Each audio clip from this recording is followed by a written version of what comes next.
स्वागत है आप सभी का आपके अपने ही चैनल मास साहब की पाठशाला में।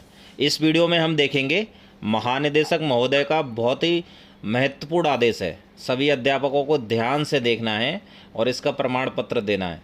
आपने अगर थोड़ी सी भी गलती की तो फिर आपकी सर्विस बुक में ये जीवन भर ऐसे ही बनी रहेगी। फैक्ट शीट P2 पर आपको क्या चेक करके आपको एक प्रमाण पत्र देना है, क्या चीज़ BRC से सही हो जाएगी और क्या खंड शिक्षा अधिकारी के स्तर से आगे जाएगी और वो लखनऊ से सही होगी। तो आपको ध्यान से वीडियो देखना है स्टेप बाय स्टेप। सबसे पहले हम आदेश देखते हैं। देखिए ये आदेश है 4 जुलाई का, मानव संपदा पोर्टल पर समस्त विवरण सही कराने व तत्संबंधी प्रमाण पत्र उपलब्ध कराने के संबंध में। देखिए ये लेटर वगैरह ये है, इसके हम इसमें नहीं जाते हैं, मेन पॉइंट है उस पर आते हैं। समस्त विद्यालय स्टाफ के संबंध में सुनिश्चित हो लें कि मानव संपदा पोर्टल पर विवरण में उनकी करंट पोस्टिंग उनके वर्तमान कार्यरत विद्यालय में ही प्रदर्शित हो रही है।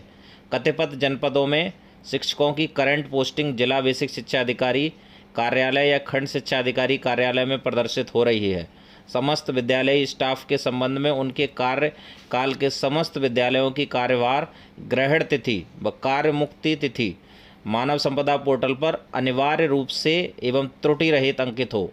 इस हेतु उचित होगा कि समस्त शिक्षकों को मानव संपदा पोर्टल पर उपलब्ध उनकी फैक्ट शीट P2 को देखने हेतु निर्देशित कर दें। 100% शिक्षकों के संबंध में उनके फैक्ट शीट P2 की संबंधित शिक्षक द्वारा हस्ताक्षरित प्रति अनिवार्य रूप से प्राप्त कर ली जाए। जिन शिक्षकों की करंट पोस्टिंग विद्यालय, गत कार्यरत विद्यालय अथवा अब तक के कार्यरत किसी भी विद्यालय में कार्यभार ग्रहण तिथि, कार्य मुक्ति तिथि त्रुटिपूर्ण प्रदर्शित हो रही है, उनसे प्रत्यावेदन लेते हुए सही अंकन की कार्यवाही की जाए। करंट पोस्टिंग विद्यालय में परिवर्तन विकासखंड स्तर से होगा और अन्य परिवर्तन हेतु SSA UP MIS info@gmail.com पर जिला बेसिक शिक्षा अधिकारी द्वारा हस्ताक्षरित संस्तुति पत्र प्रेषित करना होगा। समस्त शिक्षकों के संबंध में उनका कैडर त्रुटि रहित अंकित होने की पुष्टि कर लें। देखिए तीसरा पॉइंट बहुत महत्वपूर्ण है। देखिए इसमें क्या कहा गया है, समस्त शिक्षकों सहायक अध्यापक प्राथमिक स्तर को छोड़कर, इसका मतलब हेडमास्टर प्राथमिक विद्यालय और जूनियर हाई स्कूल के समस्त अध्यापक, चाहे वो सहायक हों चाहे हेडमास्टर, के संबंध में सब्जेक्ट मैपिंग त्रुटि रहित अंकित होने की पुष्टि कर लें।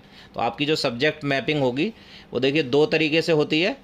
इसमें एक तीसरा ऑप्शन भी है, ARP भी है उसमें एक ऑप्शन। तो एक ARP है मैपिंग, एक है गणित या विज्ञान शिक्षक, और एक जो आर्ट्स वाले हैं उनके लिए 3 सब्जेक्ट हैं, आर्ट्स टीचर हिंदी के, आर्ट्स टीचर इंग्लिश के और arts teacher social science subject के।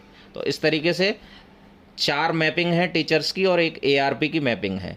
तो इस टाइप से आपको ये तीसरा जो पॉइंट है ये इस तरीके से मैप करवाना है आपको। देखिए अब हम देखते हैं कि फैक्ट शीट P2 आप कहाँ पर देख सकते हैं और कहाँ से आपको प्रिंट निकालना है और उसको हस्ताक्षरित करके देना है, और अगर कोई गलती है तो उसको कैसे सुधारना है।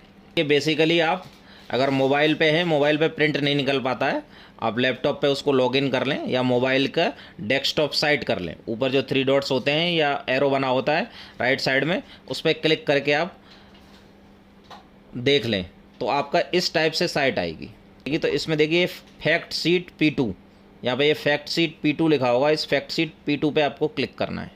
ये आ गया Manav Sampada Uttar Pradesh, search fact sheet P2। Parent department select करना है आपको, जैसे हमने बेसिक एजुकेशन सेलेक्ट किया, organisation directorate of basic education, और इसके बाद में EHRMS कोड डालेंगे। देखिए EHRMS कोड डाल रहा हूँ मैं। इसके बाद में व्यू रिपोर्ट करेंगे। इसके बाद में देखिए अगर आपको इसका प्रिंट लेना है तो यहाँ पे देखिए ऊपर ये प्रिंटर बना हुआ है, इस प्रिंटर पे क्लिक करेंगे और आपका प्रिंट आ जाएगा। रिपोर्टिंग ऑफिस आ जाएगा, पोस्टिंग ऑफिस आ जाएगा, पोस्ट नेम आ जाएगा, जॉइनिंग डेट आपकी ऊपर आ रही है। इसके बाद में देखिए आपकी एजुकेशन आ रही होगी। इसके बाद में आपको नीचे वाला पास्ट पोस्टिंग डिटेल्स, ये सारी चीज़ें आपको चेक करनी है। कैसे चेक करनी है, असिस्टेंट टीचर और जॉइनिंग डेट। फिर उसके बाद में प्रमोशन हो गया तो हेडमास्टर 20 दिसंबर 2014 को वहाँ से रिलीव हुए, 20 दिसंबर 2014 को एज ए हेडमास्टर ज्वाइन कर लिया। फिर 26 अगस्त 2016 को वहाँ से रिलीव हुए। फिर उसके बाद में देखिए अंतर जनपदी में दूसरे डिस्ट्रिक्ट में ज्वाइन किया। देखिए बीएसए हाथरस लिखा हुआ है तो बीएसए ऑफिस में पहले ज्वाइन करते हैं, फिर उसके बाद में विद्यालय मिलता है। तो 27 अगस्त 2016 ये बीएसए की ज्वाइनिंग हो गई। उसके बाद में 10 नवंबर 2016 को बीएसए के यहाँ से रिलीव हो गए और उसके बाद में विद्यालय में ज्वाइन कर लिया 11 नवंबर 2016 से। तो ये करंट पोजीशन ये हो गई कि 11 नवंबर 2016 से हम विद्यालय में कार्यरत हैं। बीच में कहीं पे भी गैप नहीं होना चाहिए। और दूसरा, आपकी जो डेट है वो मैच करनी चाहिए आपके पास में जो लेटर होंगे उनसे, आपको चेक कर लेना है और इसका प्रिंट आउट निकाल के और आपको साइन करके देना है कि ये सारी सूचनाएं सही हैं। और अगर कुछ गड़बड़ है तो आपको लिख के देना है कि ये हमारी चीज़ गड़बड़ है, तो उसको सुधार दिया जाएगा। तो आपको देखिए कौन से फॉर्मेट में देना है। देखिए ये जो फॉर्मेट है उसी तरीके से आपको देना है जो जिस टाइप से ये बना हुआ है, जैसे कि district, office name, designation, post name, joining date और डेट ऑफ रिलीविंग। तो इसी फॉर्मेट में दें। अगर कोई भी चीज़ गड़बड़ी है तो अपने बीओ ऑफिस में। तो इस टाइप से आपको ये फैक्ट शीट P2 प्रिंट करना है।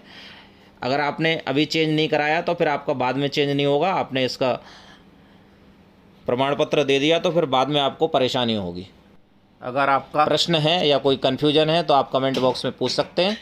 और अगर आपने चैनल को सब्सक्राइब नहीं किया तो चैनल को सब्सक्राइब कर लीजिए। Thanks for watching.